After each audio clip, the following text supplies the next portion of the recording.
Ready. नमस्कार, नया news channel और वीडियो सुपर न्यूज चैनल में स्वागत है। आज बड़े हर्ष के साथ हम बता दें कि सीवान के जो कौमी एकता के प्रतीक मौलाना मजरूल हक, और आपको जानकारी होगी कि जो सीवान की जो हमारे जिला की संरचना है, यहाँ कई एक से विभूति हुई, इसमें मौलाना मजरूल हक भी थे, डॉक्टर राजेंद्र प्रसाद देश रत्न की जिन्हें उपाधि भी मिली, दाढ़ी बाबा, ऐसे और भी बहुत विभूति हुई जिनका नामों की गिनती किया जाए तो हम लोग की संख्या कम पड़ जाए। तो इसी क्रम में हम बता दें कि 22 दिसंबर को मौलाना मजरूल हक साहब की जयंती है। इसके पूर्व एक पखवाड़ा पहले आपने देखा कि एक पक्ष पहले हम लोगों ने डॉक्टर राजेंद्र प्रसाद जी की जयंती बनाई, जो सरकारी कार्यक्रम हुए जीरादेई में और सीवान के गोपालगंज मोड़ स्थित NH85 के पास राजेंद्र उद्यान में, जिसमें सीवान के सभी गणमान्य व्यक्तियों और समाज सेवी, चाहे आप देख लीजिए तो मान लो स्वयं जो जिला पदाधिकारी हैं, प्रभारी मंत्री हैं और बिहार सरकार के कैबिनेट मंत्री मंगल पांडे जी हों, चाहे जितने भी विधायक हो, खासकर मैंने समाज सेवी में आरती वर्मा, सभी लोगों ने माल्यार्पण किया। आप लोगों ने देखा कि और श्रद्धा सुमन अर्पित किया। कई लोगों ने यही बताया कि हम लोग तो स्वयं उनके वंशज हैं, यानी अपने आप को उनका वंशज मान रहे हैं डॉक्टर राजेंद्र प्रसाद की। इसी क्रम में एक और विभूति के बारे में हम बता दें कि इनके बिना भी सीवान की कल्पना, सीवान नगर की, सीवान जिले की कल्पना नहीं की जा सकती, क्योंकि इनका नाम है मौलाना मजरूल हक साहब। इनके 22 दिसंबर को इनके मजार पर हम लोग चादर पोशी करने के लिए भी जाते हैं और सरकारी कार्यक्रम होता है फरीदपुर में, क्योंकि ये मनेर पटना में इनका जन्म हुआ था 22 दिसंबर 1866 को, लेकिन कर्मस्थली इनका सारण और सीवान दो ही जिला रहा। इसी क्रम में हम बात करने के लिए सीवान नगर की जो प्रख्यात कवित्री हैं, हम बता दें कि यहाँ पर मैंने इनकी तुलना जो राष्ट्रीय लेवल की कवित्रियां हैं उनसे हो रही है कहीं न कहीं।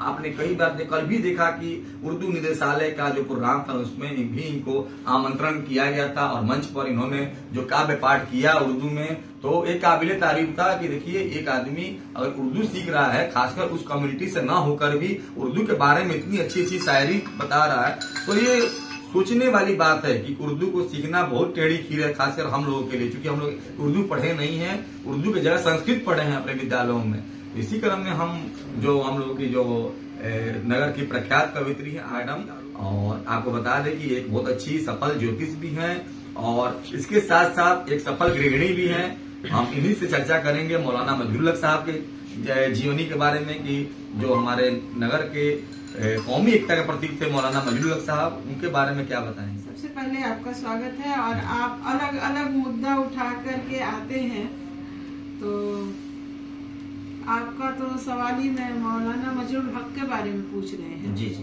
कौमी एकता की सबसे बड़ी मिसाल है जी सीवान में। जी। और दूसरी बात है कि जैसे कि मैंने आपको दिखाया कि मैं इनरव्हील की सेक्रेटरी के नाते जी जी, जब मैं एक झंडा क्रिएट करना था हम लोगों को, जी जी, तो वो डिजाइन जब मैंने किया तो राजेंद्र प्रसाद और मौलाना मजरूल हक जी, इन दोनों लोगों की बराबर में जी, मैंने तस्वीर लगाई और अपना झंडा बनाया। जी जी। और जैसा कि कहा कौमी एकता की मिसाल, पत्रकार थे, समाज सेवी थे, दार्शनिक थे, और जन्म जो 1866 में हुआ है, तब के समय में, हालांकि ये इंग्लैंड गए थे बैरिस्ट्री पढ़ने के लिए, तब के समय में बिहार का अलग नहीं हुआ था, बिहार अलग नहीं हुआ था, जहाँ तक मैं जानती हूँ बिहार अलग नहीं हुआ था।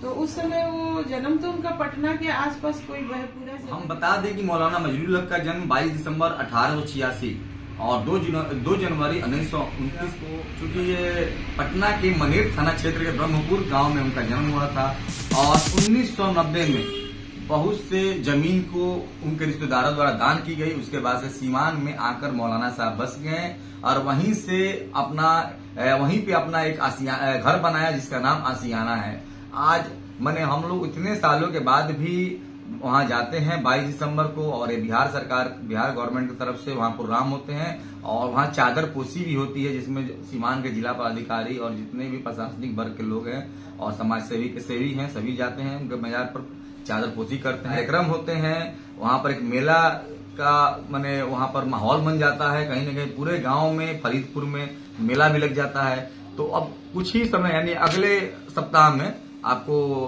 ये शुभ घड़ी आने वाली है, उसके पहले हम लोग शहर के प्रख्यात कवित्री हम लोगों ने हमसे परिचय भी कराया।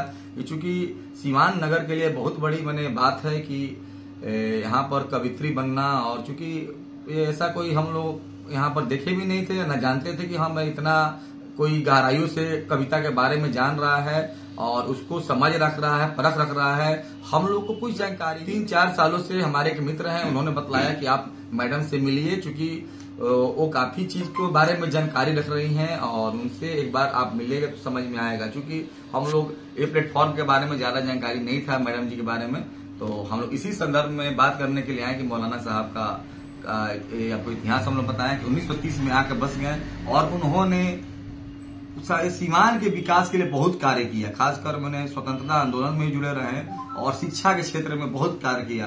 तो आप 2 शब्द क्या कहना चाहेंगे अपने शायरी के माध्यम से? शायरी के माध्यम से क्या कहना जाएगा, अभी तो शायरी हिंदू मुस्लिम और जो हो रहा है, हम तो कबीर कुल के हैं, कबीरा खरा बाजार में सबकी मनावत खैर, ना किसी से दोस्ती ना किसी से बैर। आपने कहा कि जानकारी रखती हैं, क्योंकि जब मैं पटना में काफी दिन ठहरी थी किसी कारण बस, तो मैं मौलाना मजरूर हक स्टेडियम के पास ही रहना हुआ था।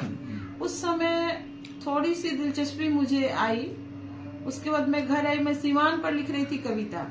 मेरी पूरी कविता है, एक तरह से उसको चालीसा कहिए या कुछ कहिए, वो सीवान पर ही लिख रही थी। तब सीवान की खासियत मैंने पढ़ा, बहुत सारी चीजें पढ़ने का मौका मिला, तो उसमें मौलाना मजरूर हक के बारे में भी पढ़ा और मैंने उसका जिक्र भी किया है।